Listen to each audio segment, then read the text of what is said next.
যে শরীরে কাপড় আছে, লাগে যেন সারা শরীরে আগুন লেগে গেছে এই অবস্থা। এবং বাহিরে এতটুকু পথ হাঁটলাম, কাউকে বাহিরে দেখলাম না, শুধু আমি একাই। তো দেখেন, একটা মানুষ নাই বাহিরে, না এদিকে না এদিকে, শুধু আমি একা। কারণ এই গরমে 11টা থেকে 4টে পর্যন্ত বাইরে বাইরে নিষেধ, বুঝতে পারছেন তো।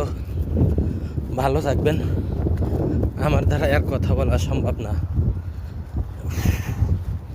আসলে 2 দিন 16 ঘন্টা ডিউটি করতে যেই কষ্ট, এই 10 মিনিটের পর হাইটা বাসা যাইতে তার চেয়ে ডাবল কষ্ট।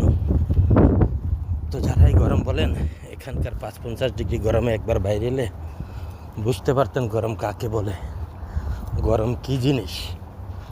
ঠিক আছে, ওকে, সবাই ভালো থাকবেন। এই দেখেন, একটা লোক নাই রাস্তায়, শুধু আমি একা। ওই একটা গাড়ি আসতেছে, কারণ এই গরমে গাড়িও চালায় না, গাড়ি আগুন।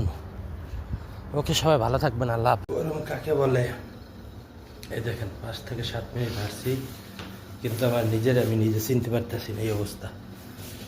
এই হলো গরম।